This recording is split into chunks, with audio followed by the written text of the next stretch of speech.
Good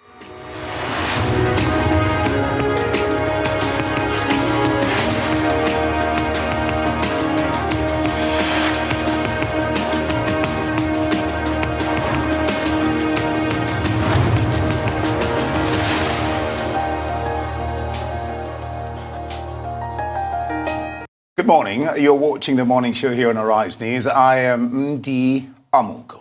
Hello and welcome. I am Adesoa Omoran. We've got a great show lined up for you over the next 2 hours.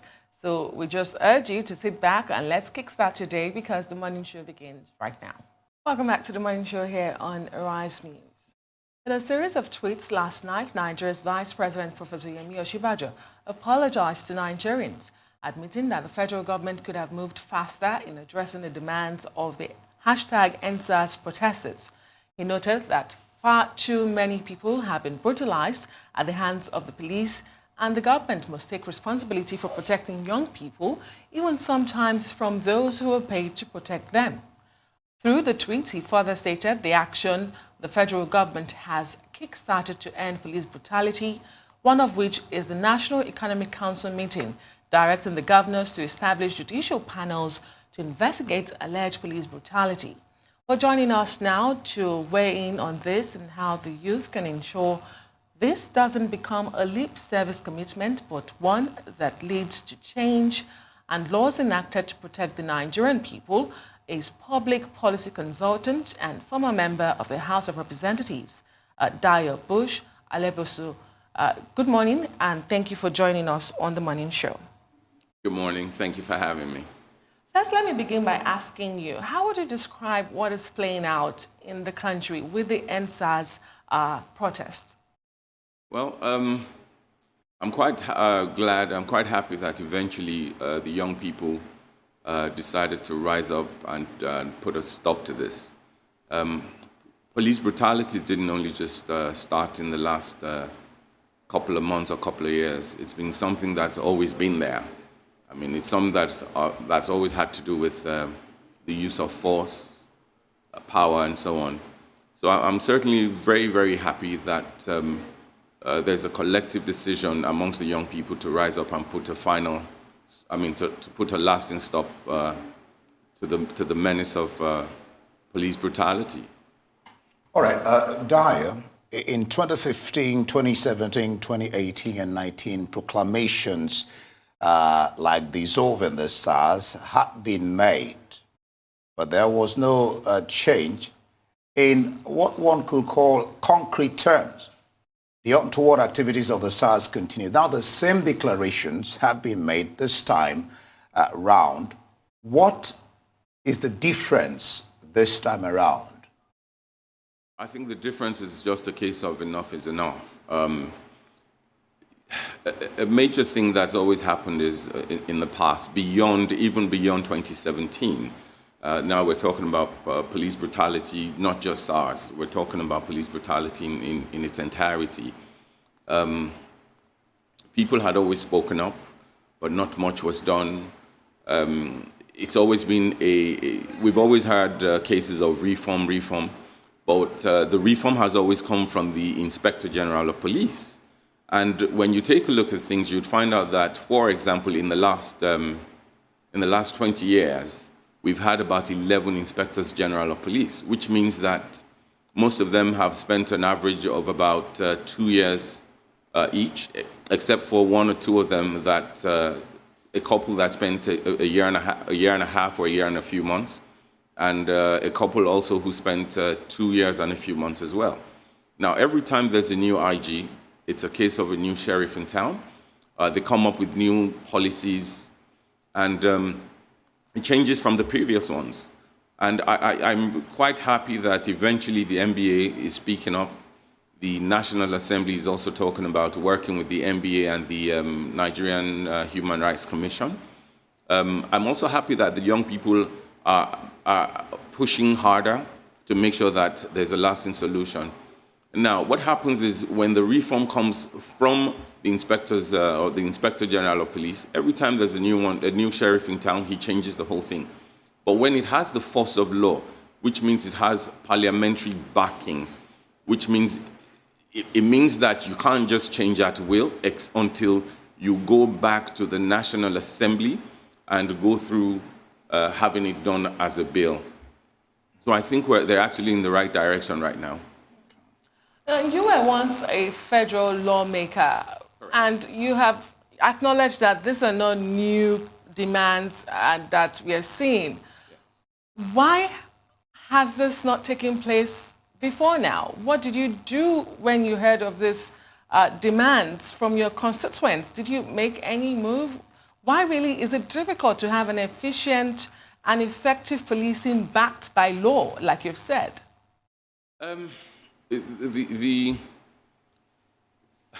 One thing we need to look at it from a point of view. I'll give you an instance. At the moment, you would find out that a lot of the cases reported as regards police brutality or as regards SARS has happened here in the South. You rarely hear of such happening in the northern part of the country. But you have a lot of cases of cattle rustling, and you have a lot of cases of banditry, several other things. Now, it will be hard to convince people from the northern part of the country who have not experienced firsthand what is being experienced here in the South. It'll be hard to convince them to completely ban or scrap, the SARS. But here, what the experience is in the southern part of the country is quite different from what's happening there. So there's always going to be need for some kind of compromise to actually sit down, discuss, and to make sure that is it eventually going to be scrapped completely, even though the IG of police has said that it's been disbanded, and the new SWAT team, the agitations as well, saying that the SWAT must be scrapped. However,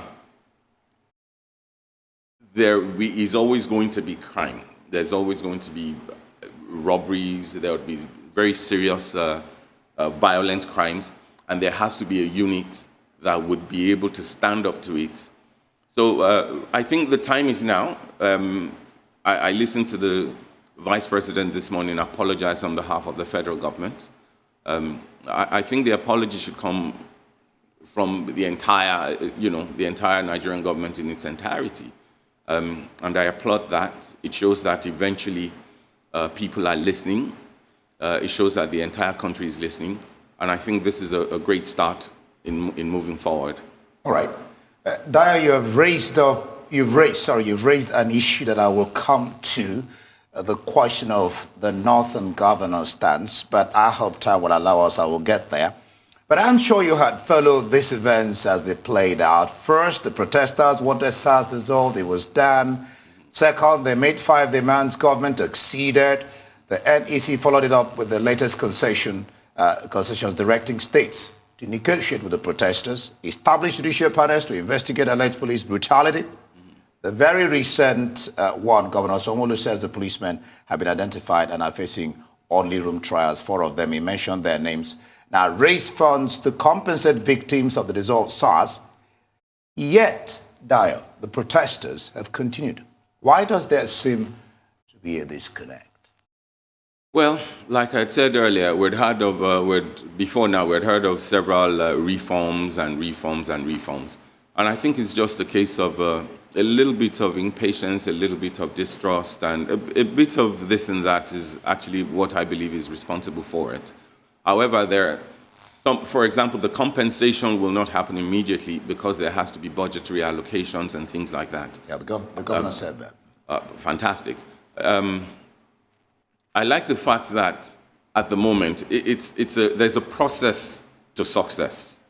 There has to be a process to success, and this is the process. It's not uncommon to see some element of distrust at this point in time. However, that's why you have the issue of negotiations, negotiating a way forward, negotiating a lasting solution is what's in process at the moment. So it's really not out of place. I think eventually a balance will be struck, and then the entire nation will be able to move forward from there. Let me take you back to the issue of the North-South dichotomy you brought up. Yeah. This does bring to fore the issue of true federalism and devolution of powers, doesn't it? How do we have that efficient, effective policing that the youths are demanding without having to devolve powers and have state and local policing? To be honest with you, I think I would think there's always been this influence of politicking in making certain decisions from when Nigeria was birthed. Reading through what I read something earlier which talked about the National Economic Council saddling the various state governors with certain responsibilities. I'm happy to see that. Most state governors had in the past complaints that they are addressed at the chief security officers of the states, but that they're not able to work with instructions come from Abuja, from the IG of police, rather than from them. I think all of these things, we're now seeing the pros and the cons right now, and we see clearly that this is about the time where we have to move forward, where amends must be made, and for success to be achieved. So it's a good thing that this is happening. I'm really sorry that lives were lost. It's a real pity, but I think, like I said earlier, this is the start in moving forward.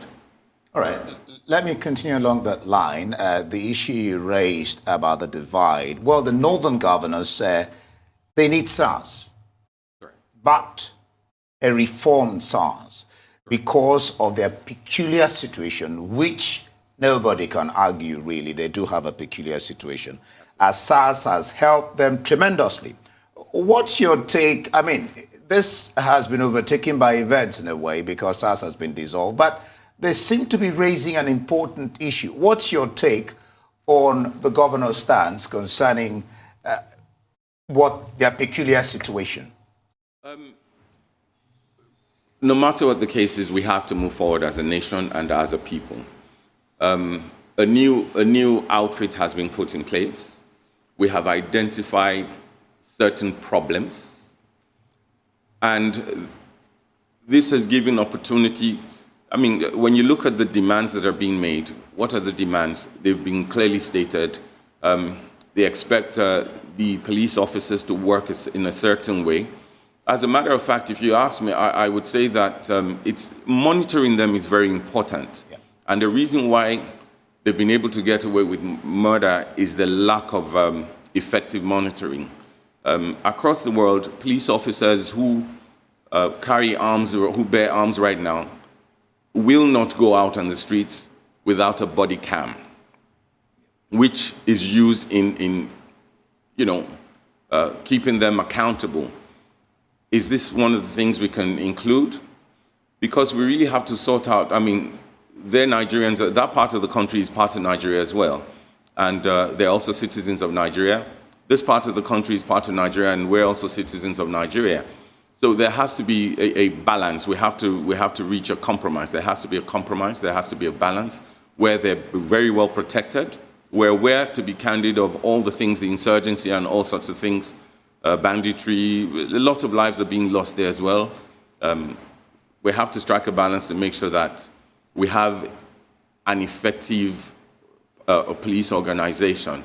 If you take a look at other crimes, they've faced several other issues. Even in America, I think it was either Chicago or New York in the past where they had to bring in, they had so much, the same kind of issues we're facing right now. And what they did was they had to look to the United Kingdom and brought in a retired police officer. What was the reason? Because in the UK they didn't bear arms at that particular time, but they had very effective policing system. So what they did then was they brought in retired police personnel from the United Kingdom, and he came to I'm not sure, like I said, if it was I think it was either Chicago or New York, and they were able to put things in place, and the reform came into place. Yes, they're still dealing with the demons. I mean, you would always find that in situations of power, but they have monitoring units and departments to keep them in check. All right. Dayo, stay with us. We'll go on a quick break and we're back to talk some more. Join us again.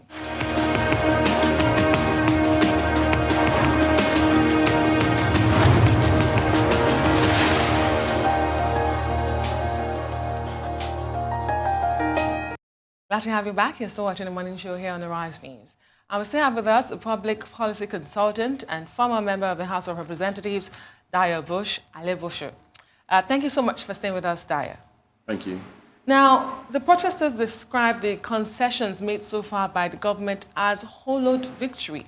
And they, describe it as so because of the documented historical failed promises that have been made.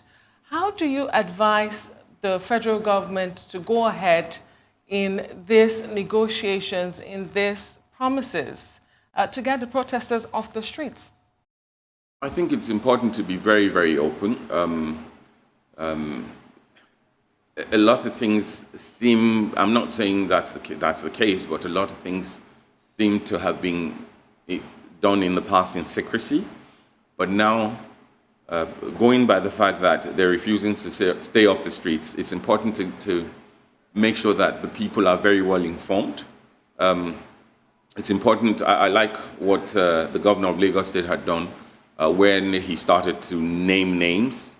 It's important to be aware and list. When you say we're going to reform, it should go beyond, what has been stated already. They should consider cultural intelligence. They should take into consideration the issue of conscious and unconscious bias. They should take into consideration mindfulness and things like intelligent disobedience. All of these things have to be, because there'll be no point where these things are promised and in another couple of years, we're back to where we started from. So I think if the people are engaged, if the citizenry is engaged on a regular basis to inform them of different things, to also establish I read an article where a school, the British Air Force wrote a school saying that, they wanted to land their helicopter in the premises of that school, and if parents of students wouldn't mind the children coming out, to welcome these people. What are they doing there? Basically, what they were doing is establishing a strong bond, a strong relationship with the citizenry and the security unit. I think we need to see things similar to that here as well. There's this gap between, it's like a lord and master kind of thing, or this side and that side. There's need to establish a known relationship between the police, a healthy relationship between not just the police, the military, the basic security, all the necessary security apparatus of government that we have in Nigeria. When those things are in place and the people are well informed, there would no longer be any reason for distrust. Just we see what the vice president is doing, and I think when you read the things that are coming out from the vice president, you would see that nerves are actually being calmed. Not all nerves will be calmed at the same time, but it will be a gradual thing towards success, as said earlier on. Process, like the governor said, and like you did highlight there. If you remember, Dayo, there was this 2018 presidential panel that was set up in 2018, yes, I said so, by the VP Oshibajo on SARS reforms. And the ASCAB, led by Falana, is asking the government to walk its talk. Well, interestingly, this morning as I was coming, one of the points of implementation there was dismissal of 37 police officers, among others. I don't want to name, there are so many. But as I was coming to work this morning, I had that Tony Ojukwu, the NHRC Executive Secretary, that's National Human Rights Commission, the PSC, as a Police Service Commission, has said 37, the first one on that implementation, 37 officers that have recommended for them to be sacked. This panel was in 2018, but nothing had been done as yet, even though the president gave the order within 3 months in 2019, June 3. But now, the PSC is recommending that 37 police officers be sacked. What's your sense? If they've been found wanting, Yeah. and I don't think they should just be sacked. I think they should also, if they've committed crimes, then they should be prosecuted as well. So, I mean, we're talking about crimes being committed, and we already have things in place to take care, to deal with issues of crimes being committed. So it's just necessary to make sure that the whole world, the country, the rest of the country is seen. I mean, they're able to see that the security arm of government is doing what it ought to do.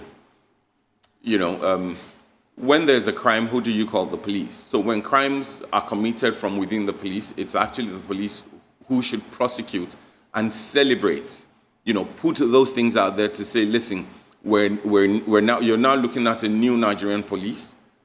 I believe that is one of the ways, one of the numerous ways through which the people will be convinced and trust will be rebuilt. Well, it is impossible not to see how this is beyond demands for compensation for police, for victims of police brutality and better funding of the police. It's become a call for accountability and better governance. So would you agree that the political class in Nigeria has failed the young ones? Would I agree that the political class did what? Has failed Nigerian youths? Absolutely. The Vice President apologized this morning for responding on behalf of the federal government for responding late. I think that takes care of all of those things. And to be honest with you, a lot more needs to be fixed. So I'm happy that all the youths who were able to come out now to rally around to get this fixed, now everybody understands that where there's a will, there's a way. So we're looking forward to, I'm looking forward, I'll speak for myself here to say I'm even looking forward to, it's a process. Yeah. And part of the process is to make sure that they come out en masse to vote in 2003 or 2023 for who they believe will do the right things. Their conscience, you know. Exactly. So it's not enough just to protest, but you must put into power now through the power of your votes who you really want to be there. I'm going to ask you two questions. One is, we can't talk about all this without talking about the police, their psychology, their remuneration, the emolument, the environment where they live. Somebody actually said that, someone said, majority of Nigerians, irrespective of tribe or level of education, have the SARS attitude, meaning that if you want to know who a person really is, give him power. Would you say that there's a systemic failure that has ingrained these anti-people behavior in these rogue police officers, and what to do about it? Just allow me, with the situation as it is now, that's one. How can we move from protest to dialogue, you know, that will bring about the change that we all desire for Nigeria, of our dream, especially with the challenge of the protesters seemingly not having a leadership? Well, we have to look at a lot of things. Culture plays a major role in any society. Culture is that lens through which our actions, we mold our actions. It has a psychological impact on us, which impacts our behavior. So when we don't get it right, once we understand, I'd mentioned earlier that when we don't get these things right, then there's an issue. So we have to take remunerations. It doesn't even matter if you pay them $1 million per month, but if the right attitude, the right mindset, the right culture isn't there, when they have the issue of unconscious or conscious bias there, they're still going to act the way they act. It may not be as bad. But with what's going on right now, it's like building a car. You have different departments. You have the upholstery department that takes care of the interiors. You have the bodywork department. You have the electrical department. You have the mechanical department. When all of these things are put together, then you have a fantastic vehicle. In the same way, it doesn't start and stop at this point, at this level. It's important that the protest is just a department. There's need for serious leadership. If you look across Nigeria, who would you identify as the leader of young people? There's none. There's none. So if there's no mouthpiece, how do you then wait if you do not have identified leaders that are not politically influenced, that emerge, naturally and who actually want the best? Then we would be able to move forward from there. And that's a good place to leave it. Thank you so much, Dayo, for coming on the morning show. Much appreciated.